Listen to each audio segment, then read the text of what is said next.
O mau whakawhea ho lau maari e. Ki haere mai. Haere mai ho lau maari e o tongi ke loloto. Ai koloa mahuinga e mo ui. He kua whei tau lalo a lotta tau. O tuku mai ke mau hoko. Ko inasi o tua tatau. Ke ai ha mea ke mau fotu. Fotu atu aki. Ki he a Fiona. Pero mau hiva pe ia. I he mau lotu sisu. Ke mau fusi he akau whakalava. Ke sio ke ai angahala. Mua loto o teki ke whakatomala. Whawhetai sisu e tautai ola. Ko ke whakahake ki mau tolu. I he kāle vare o e a Fiona. Ke hoko ho ngahi tā. Ko mau whaito o. Aho tauta atapua. Ko e vai whakamaa. Ho mau ngahi loto. O mau whakateia paa. I he whanga o tahani. O kau whakataha mo tangata ek whaife kau. Whaka-evangelio kai umaa. Ai kulupu o kuhui koe gospel taker. I he pola karama kua whakatuutu pe ia he tangata. Ke aho mahu ingani. Kai woke. Ko takoni mai alangi. Ke whakahoko e amanaki. Asi I kau vai vai. Pego ai nei haloto e tae fie fia. He kua mau o ngona ai lea e tahi kāreri. Koe e kipe.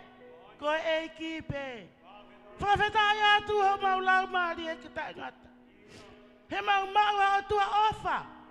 He kune tari si e mau lotu. O ke kau mai. He mau mea kotoa pe. I he kaweinga. Moe misiona kua uki ho kakai. O nau ke I he pouri o e mo ui. Ke mau kau whakataha I hono tari. Tari mo mau koe sisu. Pe makatu unga ia. Ai ofa mo e mo ui whakatapui. I he tari he mau mo ui ai a Fiona. Tara mai au ki kai. Ko o tua ko ia o e lea. Ko o tua ko ia o e loto. Pe mau hanga atu aki. Ai kotoa. Ho mau ngahi lotoni. Sisu ko koe pe e mata vai mo ui. Ka koe vai ola o e a Fiona. Tuku mua ek sisu ke mau toto utu ai pe. Me he vai ola ko ia. Pe mau nofo mau ai pe. He tui ki he a Fiona. Ka lava ke mau whai mo oni. Iho ao. Pe ke fisi ki tua. Me he mau ngahi mo ui ai fua e lau maari e maa oni. I he funga pe o e mau whatomala. Mo vete atu e mau ngahi ang hala kotoa pe. Ko mau whai ko ha mau vai vai. Pe mau unu atu. I he loto tui. Mo e whalala mo oni. Ko mau otu a pe ai a Fiona. Pe mau tari aki. Ko lau maari e. Mau lotoni kotoa. Ke he mau ngahi mo ui. Haere mai alau maari e maa oni oni. Ke hoko e aho koe ni. Koe Gloria. Moe mafi a Fiona. Ave atoa ki mautau ke talone au kelesi. Whawhanga ki mautolu e mai mo ui. Pe a whakainu ki mautolu. Me vaiola. Mau kore kotoa he huafa o alo. Ko sisu kalaiska ko mau whaka mo ui. Amen.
worship you. We worship you, Lord. Hallelujah.